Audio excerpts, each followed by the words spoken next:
All right, here we go in 3, 2, 1. What's up, y'all? Welcome to the Sports Medicine Broadcast, a podcast to promote and improve your practice as an athletic trainer or as an athletic therapist.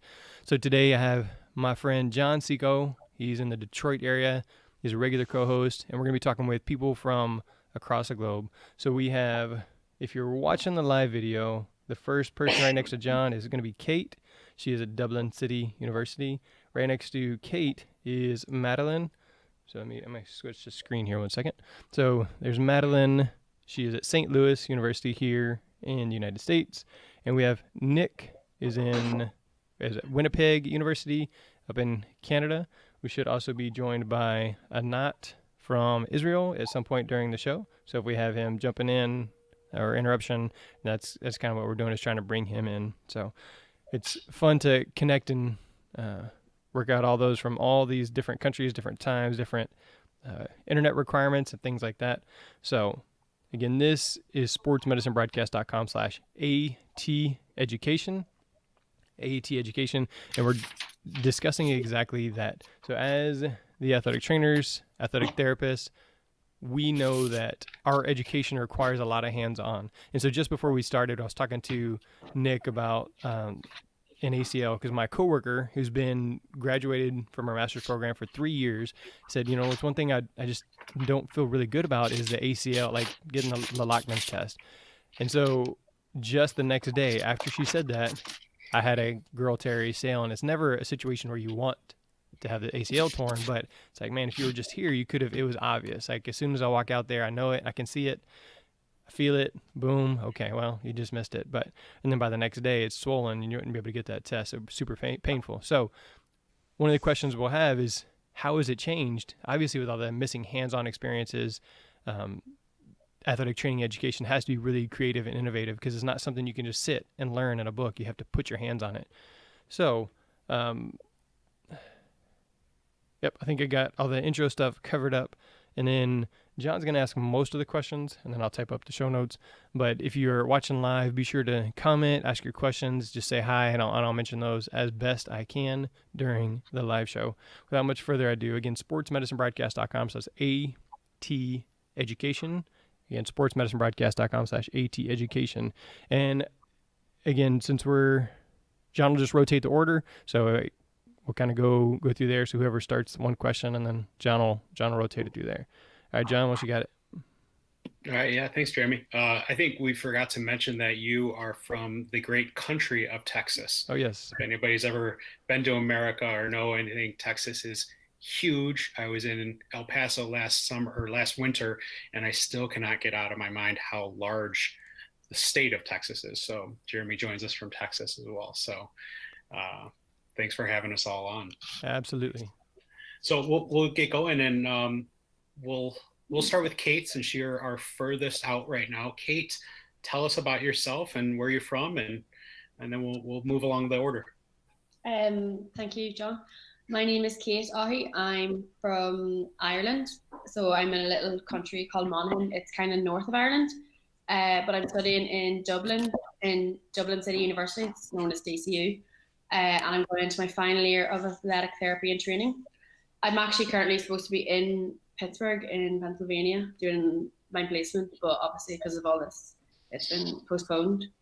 But yeah, so kind of going along with final year as best as we can at the minute. Where at in Pittsburgh? University of Pittsburgh. Oh, okay. Good deal. Maddie joins us from St. Louis. Maddie, why don't you tell us a little bit about yourself? Hi, I'm Maddie Rosick. I am actually from Chicago, Illinois, and I go to school at St. Louis University in St. Louis, Missouri. I am in my second professional year here of this program. It's a 5-year master's program, so I entered school as a freshman, and now I'm in my 5th and final year here in the program. And Nick. Yeah, hi everyone. So my name is Nick Lichty. I'm going into my last year of the athletic therapy program here at the University of Winnipeg in Manitoba, Canada. I'm originally from Ontario, from a small town called New Hamburg. But yeah, that's a little bit about me. Great. Jeremy, go ahead. I was going to ask, where do you see yourself? So, Kate, you're at the University of Pittsburgh. Where do you see yourself as an athletic trainer, athletic therapist, once you're completed? I'm not sure. Like at the minute, I'm just kind of doing my own bits of, kind of sporting games at home and back up in college and that. So as of now, I'm not sure. I might go on to do a master's in the likes of physio, or I'm even considering kind of going down the research aisle instead of doing actually athletic therapy. But it's still all up in the air. But I'm so glad to kind of have the athletic background kind of under me, so that way if I ever come across the time where I'm stuck for any kind of experience or job, I know rightly I can just fill into an athletic therapist role, and I'll have that kind of with me as an experience and stuff like that. So as of now, I'm not sure. I'll definitely go down the role of some kind of therapy, whether it is physiotherapy or further on to athletic therapy, or even just kind of research in the whole department of therapy. Like we were saying earlier about SEL, like there's so much more to be researched on and stuff like that. So I'm not sure, but it's something along them lines maybe. Gotcha. Thank you. Maddie, what do you think? Where do you see yourself? My dream job, my dream setting would be Division I sports at a college here in the U.S. I think that's definitely a goal. I've loved the experiences I've had in that so far. And maybe, in the future, working in orthopedic medicine, getting a little experience in orthopedic surgery as an assistant, something along those lines. All right, so you got to pick one university. What's that going to be, Maddie? That's so hard. I'm from Chicago, so a dream job I think would be Northwestern University at some point, but I'm really open to anywhere. Gotcha. That'll work. All right, and Mr. Nick, where do you think? Where are you going to be? I'm a big hockey guy, so I've always wanted to find a job as an athletic therapist and strength and conditioning coach with a OHL team, so Ontario Hockey League, or really anywhere in the Canadian Hockey League. In one of the three leagues would be awesome if I could get a job. So yeah, that's kind of my goal and where I hope to be in a couple of years. And down here in Houston, we know nothing about hockey, so I'll leave that with you. And up here in Detroit, we get all of our good hockey players from the OHL.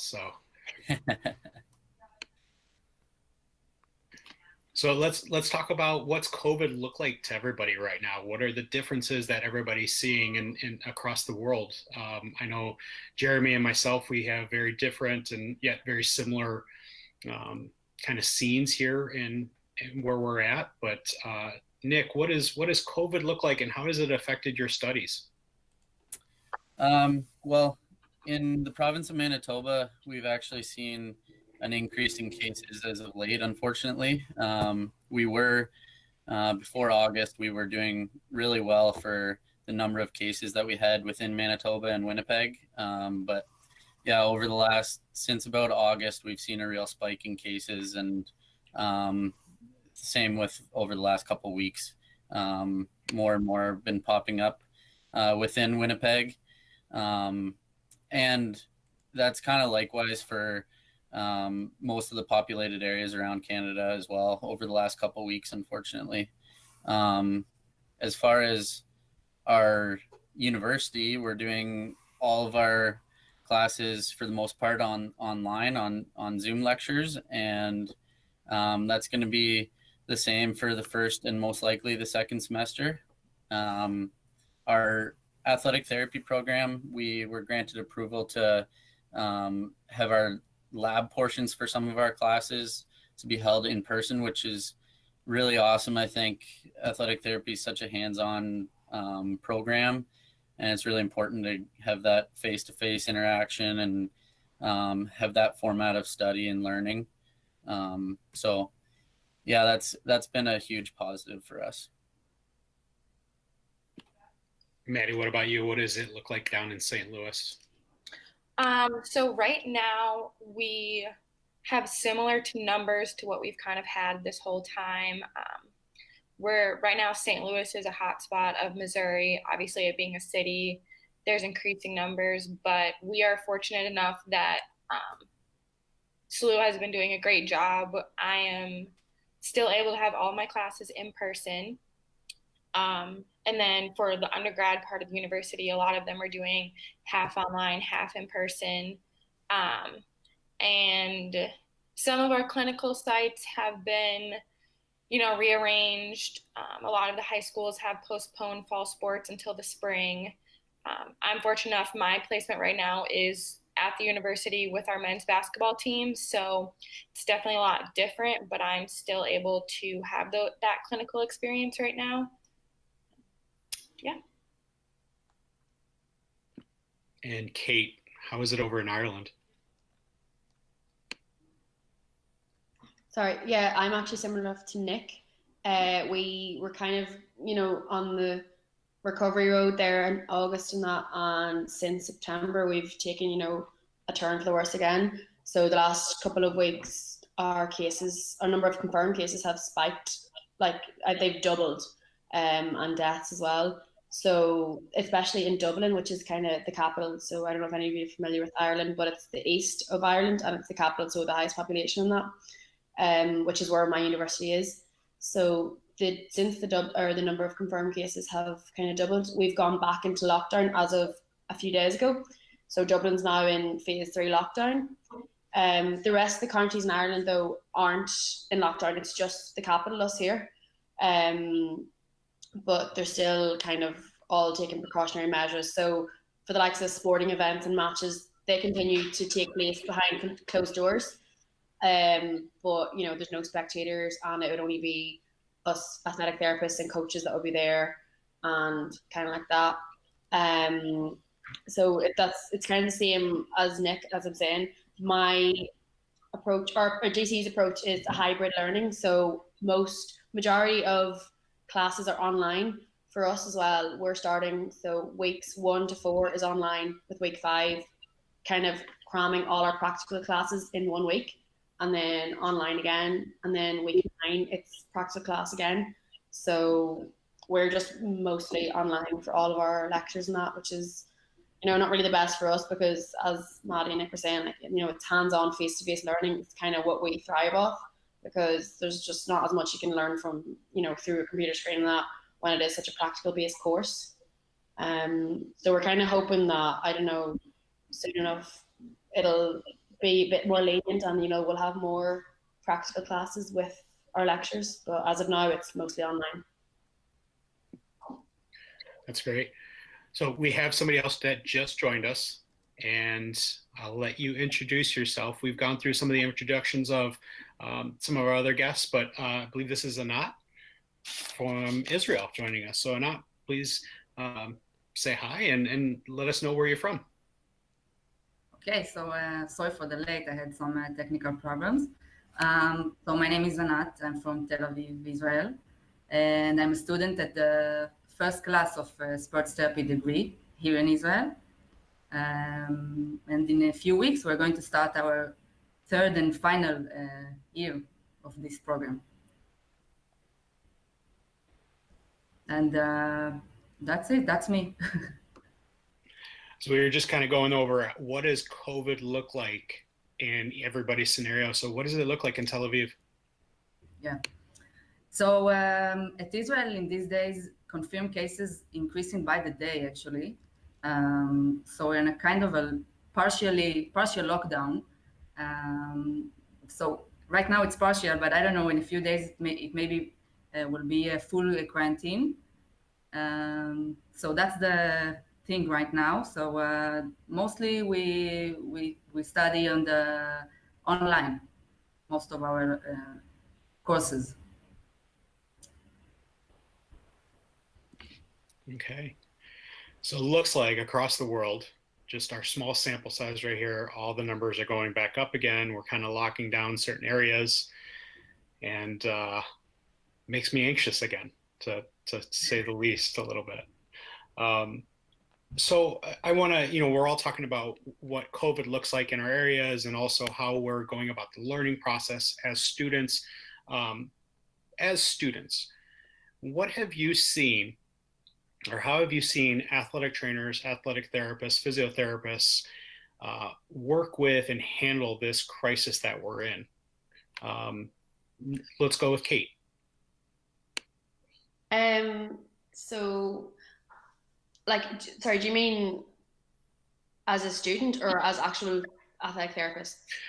You could talk about both. We talked about, or we've seen here in America, athletic trainers kind of stepping up and being that first line of defense for some of the hospital systems. I know within our school district here, the first 2 months back with athletics, we weren't doing athletic training, but we were working on temperature checks, screening, helping with setting up testing and things like that. We were doing more of those things. How have you seen in your area, athletic therapists, athletic trainers, physios, how have you seen them kind of attack and help with this crisis that we're all going through? Well, I see the thing is, in Ireland, we're still quite underheard of, and like we're always like during lectures and all, we're trying to get the name athletic therapy, out there, and even with insurance companies and that, because it's unheard of. Like I have to always explain my course. Like everyone's like, "Oh, athletic therapy, what is that?" They're like, "Is it like personal trainer?" I'm like, "No, it's like basically sports related physio." So I suppose at times like this, when there's such a crisis, they're not really, if I said, "Oh, I'm an athletic therapist, I'd like to step up and help the frontline staff," they'd be like, "Wait, what? Like this is not time for muscle gain." Like they won't understand, if you get me. So in that way, we can't really offer as much help as the US, because you have kind of more of a, you have the name and everyone kind of understands. But I even find for myself personally, start of lockdown, I was like finding myself, okay, so lost 2 months of face-to-face practicals, so trying to learn them online, and then coming straight into summer. So it was like a consecutive amount of months without doing any actual practical work or like skills or anything like that. So I kind of, got conscious that, my clinical skills and knowledge would begin to decline because of this whole, home-based learning stuff. So that kind of anxiety and consciousness drove me to work off my own initiative. So then I kind of thought, you know what, like this is kind of make or break time. And I ended up putting myself out there to say to my local club teams, well, look, I'm currently doing sports physiotherapy, athletic therapy. And if any, because whenever the GAA season started back up again and the rugby season, all that there, I said, look, I'm, going to my final year. I'm stressed that I'm not getting much practical or experience at the minute. If you need a hand with anything, let me know. And as from day one, I was like flat out with games, matches and that, because obviously like actual physiotherapists that were working with clubs were, taking their own precautions, and they were, piling up on work, and appointments were a lot different. So they were kind of backed up. So I thought this was the perfect opportunity for me to kind of infiltrate myself into the club, get more experience at home.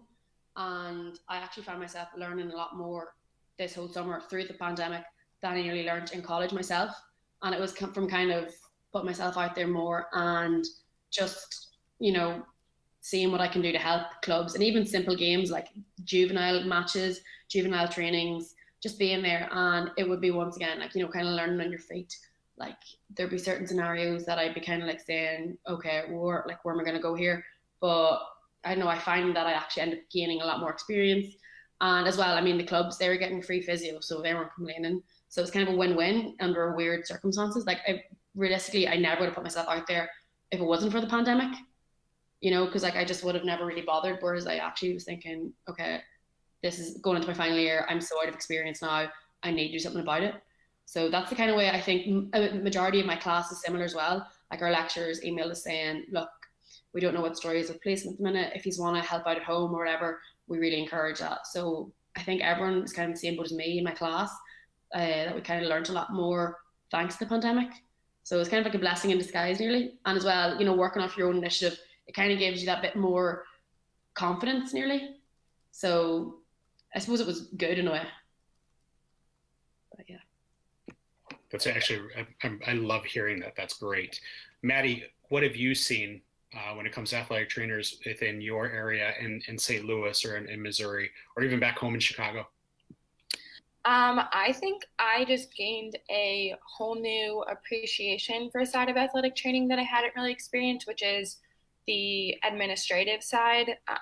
As a student, I'm so eager to get my hands on a patient and learn, special tests and learn all about the injuries, but you really don't focus on the administrative side as much when you're a student during clinicals. And so here in the US, we have like counties within each state, and the counties were producing their own rules for COVID. And so over the summer, I was placed at a high school in the St. Louis area, which was not following as strict of COVID rules as the other areas, because it was a little further in state. So I got to witness my preceptor, who was the certified working at the high school, him being in the meetings with the principals and the athletic directors and being that advocate for athletes and being the advocate for being safe and, maybe not having 80 kids at a camp at a time. And I did participate in a lot of COVID screenings where I was doing temperature checks, symptom checks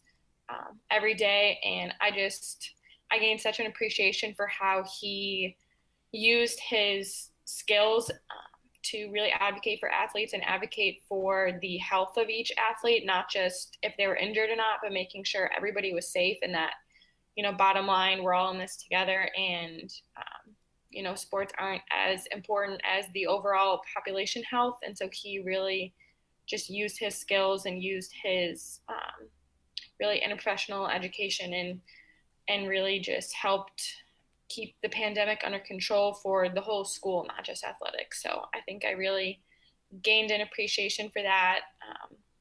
And I gained really an appreciation for how important we really are for the athletes, not just if they're hurt, but if they're healthy or not, protecting them from all of this and just making sure we have their best interests. So Maddie, real quick, since you're so complimentary of your preceptor, why don't you go ahead and just mention the preceptor's name and just real quick, thanks.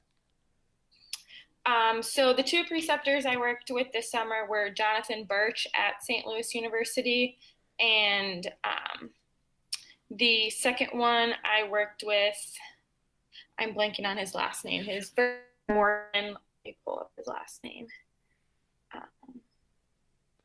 Morgan Jasperson, who also was a graduate of my program, and he was at a high school in the St. Louis area. All right, there we go. Just giving them a quick shout out. Thanks for doing such a great job educating our futures, Morgan and Jonathan. Absolutely. Nick, what about you? What does it look like? What do the athletic therapists look like out in Canada?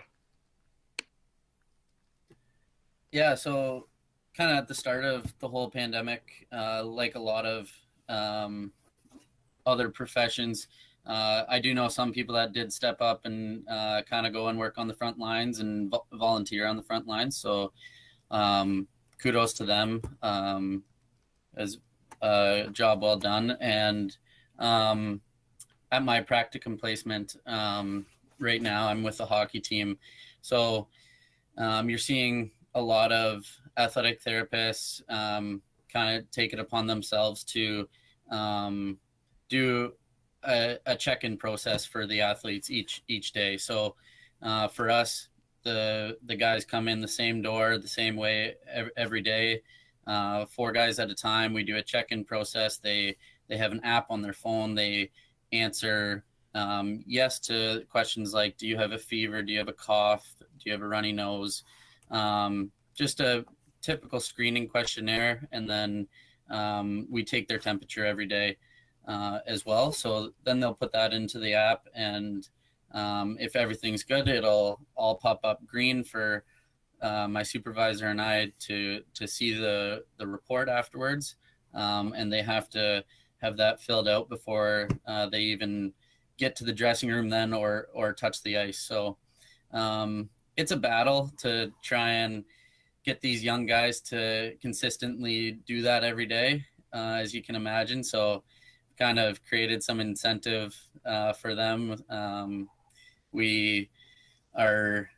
Anyone who misses a day of doing the questionnaire has to do a 100-meter sled push at 100 pounds. So I think that'll be incentive enough for them to follow through with that. As well as for myself, this time, I think throughout the summer, everyone had more spare time just because of the pandemic. And I think like a lot of my peers on here have been saying, it's been a blessing in disguise. I've always wanted to look in areas of improving myself in athletic therapy. So for me, wanting to do hockey, I want to progress myself in the strength and conditioning side of things. So I started the process of studying for my CSCX exam, so my certified strength and conditioning exam. Yeah, I think if it was any other summer, I probably wouldn't have had time to start that process or anything. So like everyone else has been saying, it's been a blessing in disguise for sure. And I think you just learn to appreciate the benefits of having in-person classes as well too. Like you don't know until they're gone what you're missing out on in in-person exams. I personally really like it and think it's super beneficial. So the sooner we can get those back, the better. Anat, what's it like in Tel Aviv, and how have sports therapists been able to assist with this crisis? So unfortunately, in Israel, the sports therapy is not something that the Minister of Health acknowledged with. So we're not a part of the system in a way yet. So we weren't like active assistant in the pandemic stuff, but we did have and we still have clinical experiences, and we're witnessing the COVID stuff like live in front of our eyes. So like we have like clinical experiences. We had also in the rehabilitation pool, and so I had this patient who was she had like a ICU muscle weakness because of the COVID. So I had to take care of her, and so it's it really I learned a lot of it from the clinical experiences.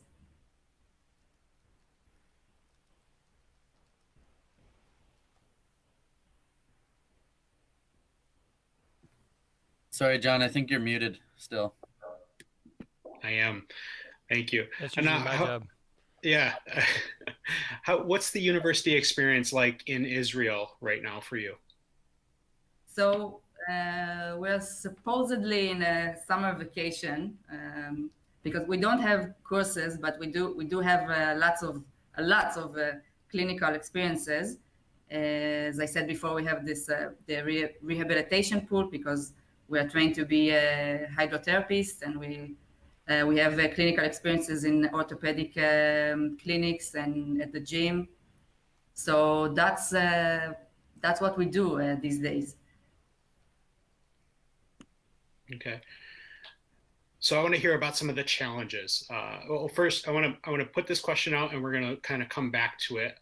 We've all kind of touched on how this has changed us and some of the things that we've taken out of this time. I want you to think about this question, and we'll loop back to it. I want you to think about the one thing that you personally have forced yourself to learn over the last 6 months due to this challenge. But I also want to know about what's the challenge been during this time, during this transition, from going from in-person to having in-person exams, in-person classes, to now going back to a virtual experience. Some of us are experiencing virtual online and changing up your labs and things like that. What's been the challenge personally for you? And Anat, we'll start right with you again. So I think that the most challenging aspect was that none of us, students, professors, the college in general, none of us expected these changes, as you said. So I think that most of the students experienced this transition as challenging because it's hard to stay attentive while you're at your home sitting down. So, and also at the practical classes, so usually the professor tell us to experience like do tests and treatments on different bodies, but this time they told us like stay with the same person the whole semester, and so it was weird. But I must say that for me, I can't talk on behalf of everybody, but for me, I think it taught me to be like a self learner in a way, and I had to like be more sophisticated in the way that I learn, and so for me it was something that I learned about a lot about it from it. Maddie, what about you? I agree. One of the challenge was we didn't really see it coming. For me, I left college for spring break and never went back. So I had one suitcase at home with me in Chicago, none of my textbooks. Luckily, I had my laptop, but that was definitely crazy. And then, so I was living at my house, which had 5 people in it. Both my parents were working full-time jobs. My siblings were in school, so we definitely had some Wi-Fi issues there. And I think the most memorable thing was I was trying to learn the back in my musculoskeletal class over Zoom, which I thought was so hard, but I had my sister was nice enough to help me, so we would set up Zoom practicals. I would put her on a bench in my family room and do special tests on her. But yeah, that also, I guess, was a positive out of all of the craziness was I got to spend time with my family, which originally I wasn't even supposed to be home at all this year. But yeah, definitely trying to focus and study with a house full of people was a challenge. And, you know, you have all these professors with so much knowledge and experience, and you can't really get all that from them over Zoom, which was definitely hard for me. Kate, what about you? I'm quite similar to Anat and Maddie in that I definitely gained like independence and self-learning, because you got to the stage where it was kind of like, well, you know, there's no lectures here, there's no like exams to actually show up for. So if you want to excel or you want to do well, it's basically up to yourself. So I suppose that is a positive in that it did kind of make me, you know, in a sense, grow up a bit, and especially coming into final year, you know, kind of the last spoon-fed option, it's kind of more you're on your own now. But similar to Maddie, like there's definitely, I feel like a lot of people, like Wi-Fi would always be an issue. Even like I'm lucky myself, you know, I had secure enough Wi-Fi. I had a room in my house where, you know, no one was there, so it was an actual study area. But there's plenty of people I know who like just wouldn't have that kind of home space to actually try and get work done, and wouldn't have good Wi-Fi. And like it's just it's unfair in a way that like there'd be students that would go home and they wouldn't get the same kind of chance, who like would want to do well, but you know, it's an unfair disadvantage before they even begin to try and start learning. So I just think that was kind of difficult for other people in that way. And I know even myself, like I didn't do as well in the second semester towards the end as I did in the first semester, because I'm just not one to work well at home. Like I need to be up there in the environment to kind of motivate myself to kind of, and as well, I'm a person who needs to physically see it to understand it. So trying to learn things through a lecture online, like it's not like, and I'm also a person who would ask a million questions. So you're not more inclined to do that over a laptop, because, you know, it's everyone kind of in and out, and like it's just weird connections. So I just find myself personally, it was harder to learn through that environment. So I'm really hoping that, you know, some kind of face-to-face transition will kind of come soon. But yeah, like there is pros and cons to it. Like I did get the independence and the self-learner, and even as Maddie was saying originally, the admin, like me doing bits at home, I after a while started taking my own notes and, you know, track records and just different things, just as I learned from over the years, to kind of cover yourself with just different things in case. So that definitely was a bonus too. But yeah, like it's 50-50, you know, there's pros and cons to it all. And Nick, what about you? Yeah, so I think for me, one of the biggest challenges was at the U of W, just like I'm sure all you guys, for athletic therapy, we have hands-on exam and written exams for each one of our classes. So one of the biggest challenges I was telling John and Jeremy earlier is I haven't actually been able to finish 2 of my classes from last year. So we haven't been able to do our hands-on practical exams yet. Those have been pushed back to sometime this fall. We're still waiting on a date when it's safe to kind of do those in person, which I'm grateful for the opportunity to do them in person. I think that's a really big experience to have, and it just goes so well for AT students rather than trying to do it virtually on a computer, I think personally. But yeah, it's been difficult throughout the summer to stay on top of that and motivated throughout all these summer months, trying to practice and study throughout such an extended, basically a waiting game, really.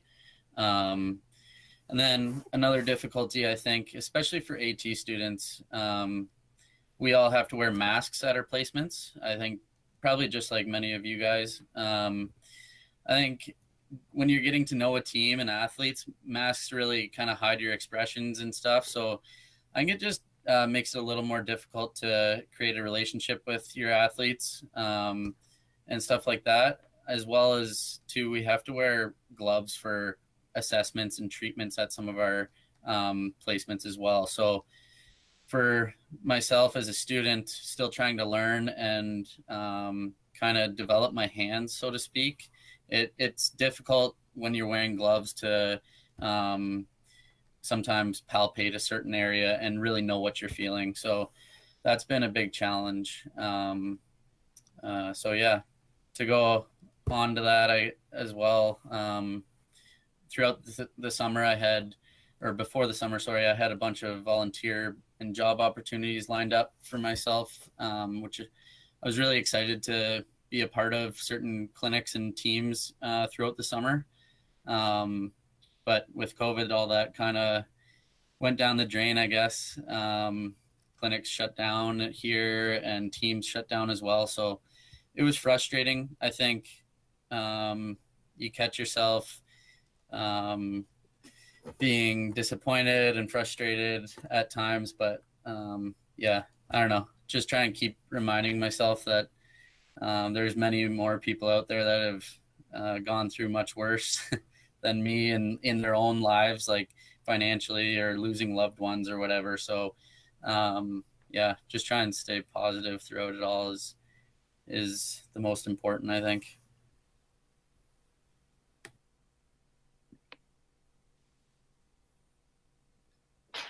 So let's speak to the educators. You're all students in your respective universities. What can you tell your educators? What can you tell your preceptors, your college professors, something that they need to know that you need as athletic training students or therapy students? What do your educators need to know from you?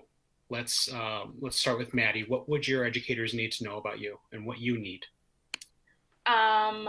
I think most of my professors have been such seasoned professionals. They've been doing it for a very long time. And what I would say is just every, expectation and experience you've had with previous students, just, throw it out the window, set it aside, because this year is definitely a different learning environment for everybody.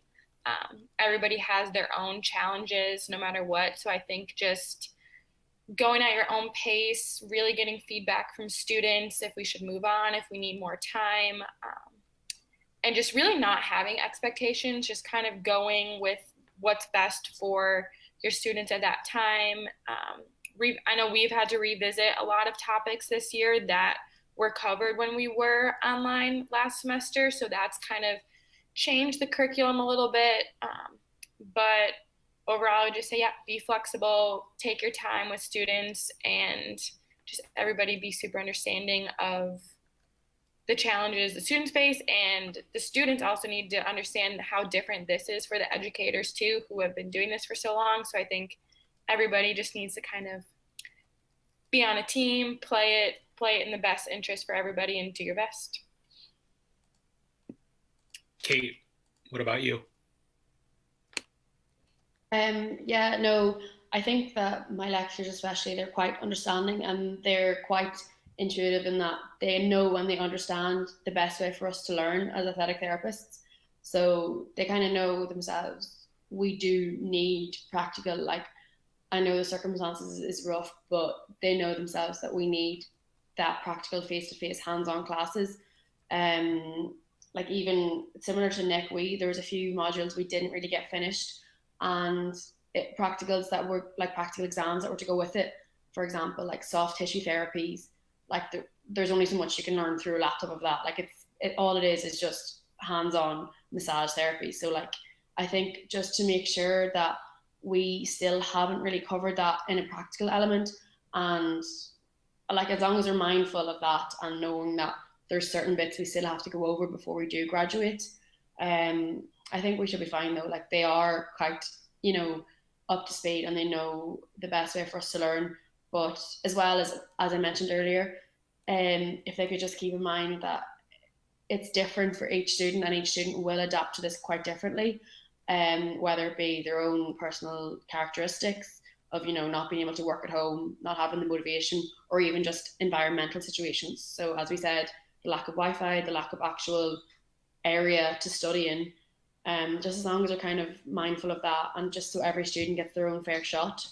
Because as we said, like it's so hard for everyone, and it's just trying to, give everyone the kind of equal chance to get the best degree and the best kind of outcome as possible. But having said that though, my lectures, the majority of them have just all been, super in this time. Like no one can really predict, or no one can like handle it a right or wrong way, because it's all so unfamiliar to all of us, kind of thing. But yeah, that's all I really said to them, to be honest. Anat, how are things for you? What can you tell us?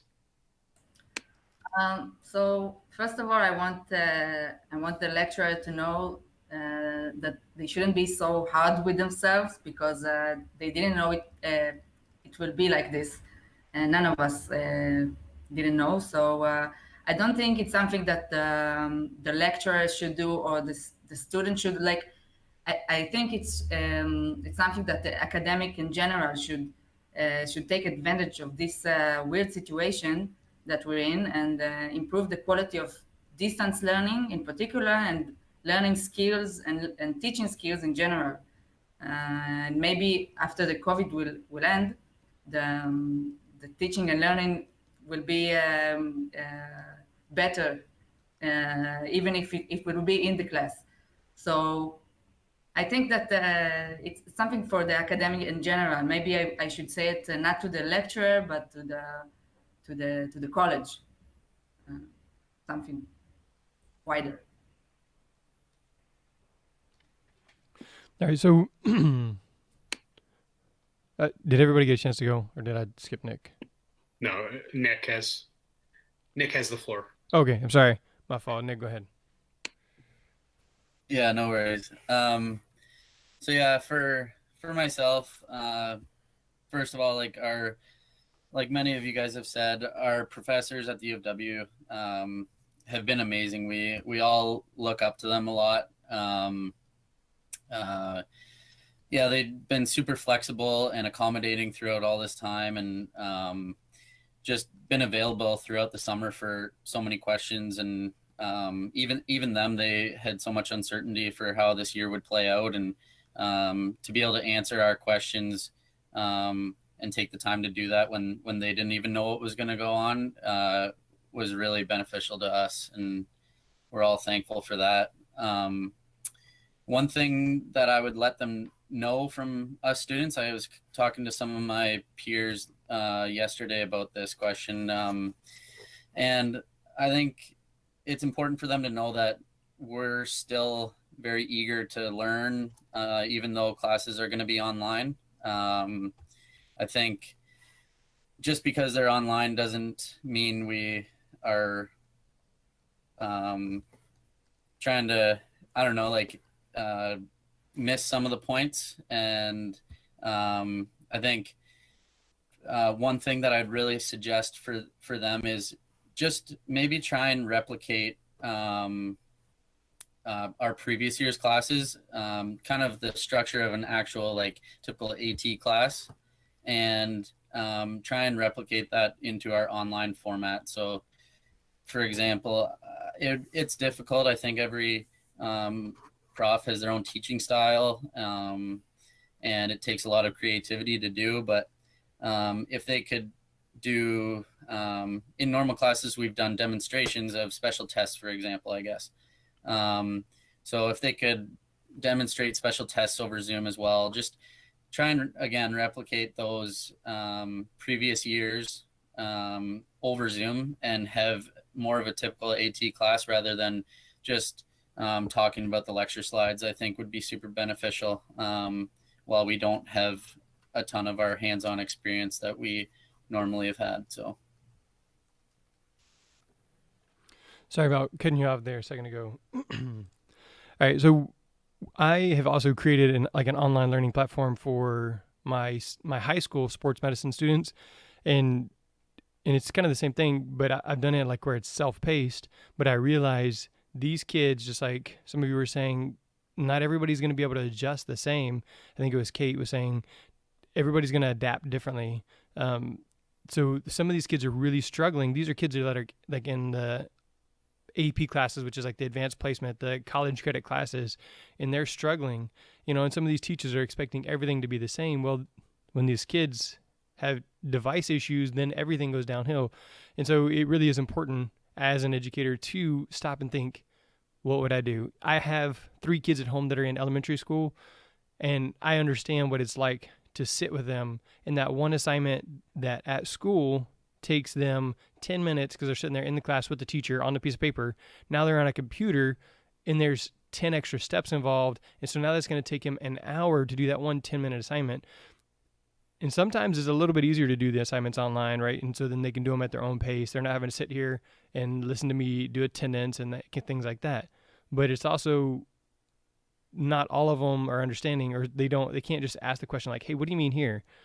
So as an educator with both students in the virtual and like my own biological children, like having to teach them at home, I can definitely understand like the being graceful and understanding on both parts. Like understand the students are changing and struggling and they're trying.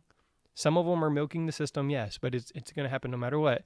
And then educators have to be flexible and adapt, just like you guys have said. I think it's super important because I'm completely seeing like all the different perspectives here as an educator. So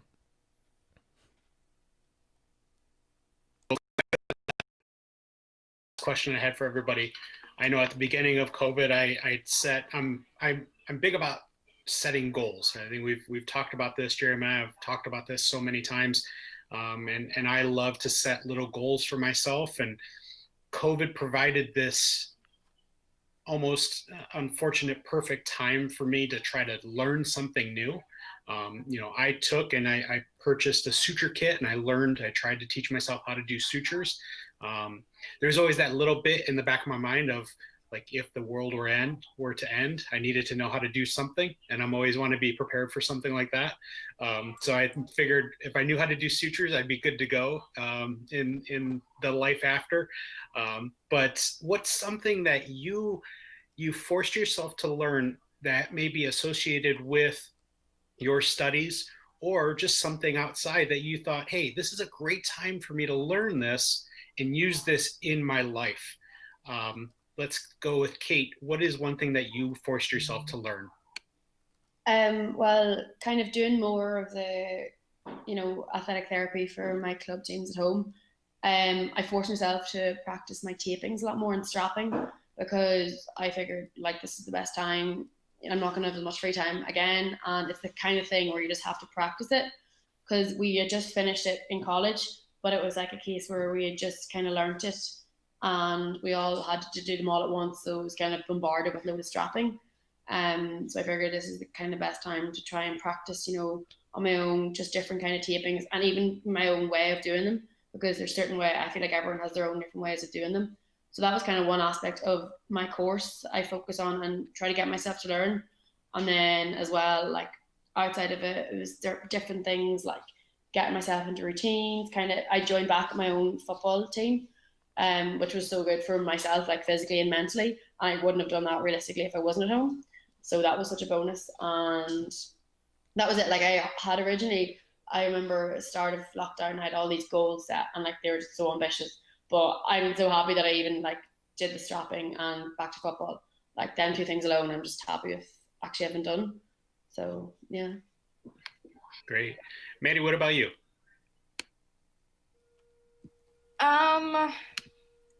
This question definitely stumps me a little bit. I think I didn't necessarily learn a specific skill, but I think I learned more how to deal with kind of going with the flow and not like I'm the type of person that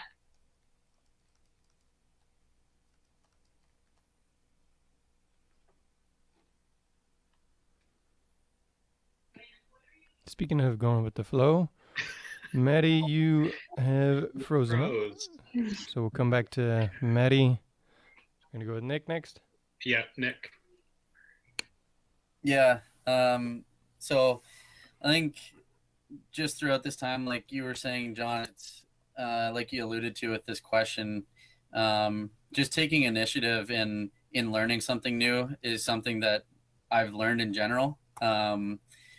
Like I said before, I probably wouldn't have had time throughout the summer to start studying my certified strength and conditioning exam in other years, just because of how busy I usually am in the summer with other things and work and stuff. So that's been a blessing in disguise, starting to start that process. And my goal is to write that exam before the end of December. So yeah, I think that would be my biggest thing. And then just taking the initiative to reach out to teams and try and create a path for the future, really. Anat, what about you? Well, so I need to choose because I have lots of things in my mind that I want to do, but I think that the winner is to learn how to read faster, so I could, to read academic article faster, or books that I want to read, about I don't know, physiology or stuff like that. So I could read faster. So that's the thing that I want to learn, and also this extra time gives me like the chance to give more like remedial classes. I don't know how to say it, to students in the year below me. So that's also nice. Actually, I want to hear from Jeremy. Jeremy, what's one thing that you've Jeremy, before we go back to, we have Maddie that has rejoined us. Maddie, you were talking about going with the flow, and then you got cut off there. So what's, if you want to finish your thoughts on that?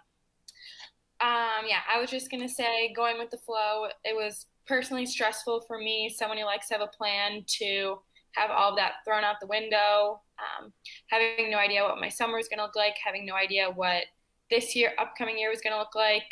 That was pretty stressful for me. So just learning to do what you can with the time. And then also I had to learn just to have confidence in myself, because that was a huge break for me when everything got shut down. I felt like I was reaching the point in my clinical experience where I was finally getting that confidence. You start so low when you first start out doing clinical experience, and then you build that up. And so to have that huge break definitely was a little hit to my confidence. I was really worried about, what if I lost all my skills that I've learned so far. So I think just, having that confidence in yourself that you didn't actually lose it in 4 months. It's still there. So, yep.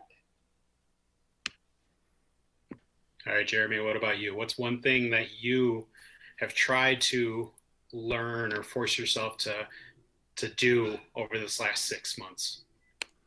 So I mentioned earlier the sports medicine course I was creating. So this is actually an idea that came about like at the beginning of last year. So I started creating and putting together this online course, and I just couldn't ever really get the wheels turning because everything was busy with the school year.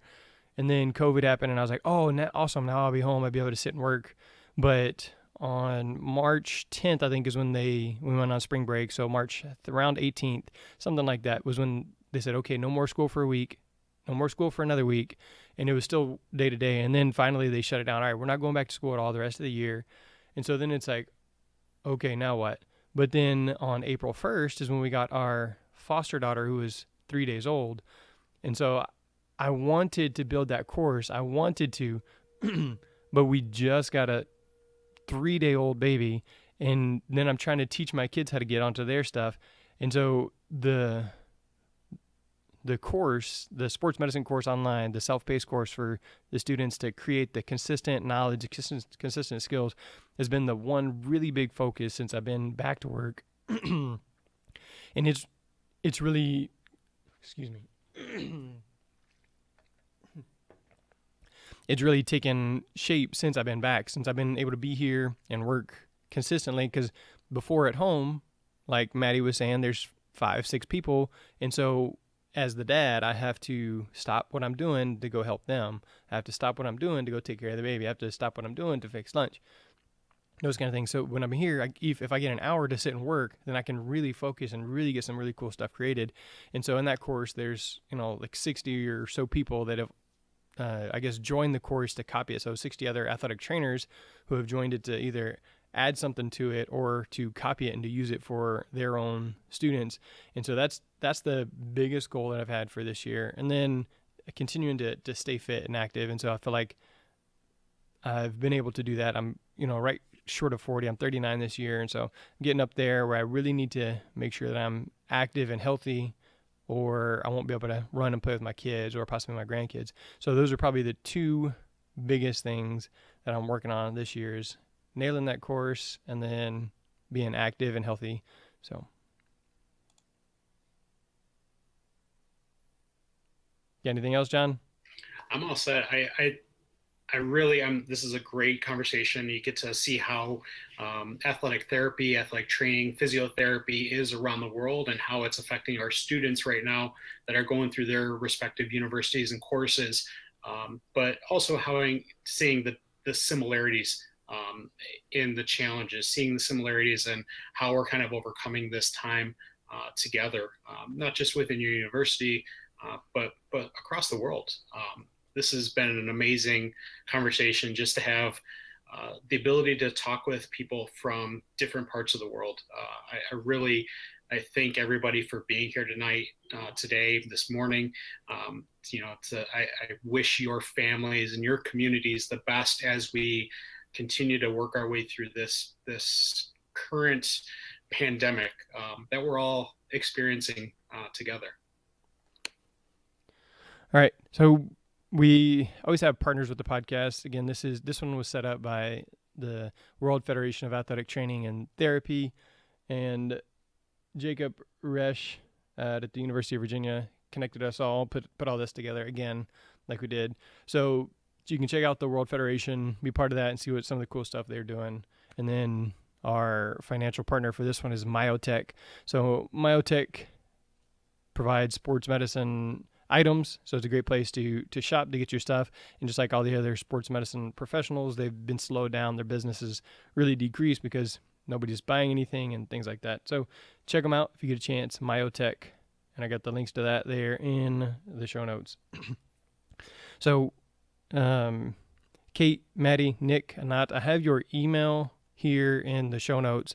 Is there another way that you would prefer people to reach out to you? So if you're good with the email, you can just say email is fine. But if you have, Twitter or Facebook, Instagram, something like that you would prefer people to reach out, or, it's a good plug for whatever your next stage in life is, then here's an opportunity for you to share that. So Kate, email good? Yeah, email's good. Thank you. All right, Maddie. Yep, email's good. Thanks. Okay, Nick Yeah, email's great. and Anat. Yeah, email is great. Fantastic. All right, so I'm not going to mention all those here on the audio because they'll be there in the show notes, and it's a little bit confusing to see all that. But of course, you can reach out to John Seco. You can reach out to John Seco on Twitter. So it's JohnCiecko, or me, Mr. Jeremy Jackson, on social media, and then we can connect you as well. Again, this is sportsmedicinebroadcast.com/AT education. Again, sportsmedicinebroadcast.com/AT education. So for Jeremy, John, Nick, Kate, Maddie, and Anat, that is a wrap. Thanks. Thank you. Thank you. Thank you. Thank you, everybody, for joining us. This was awesome. Really great information. Really glad to see everybody's doing well as well.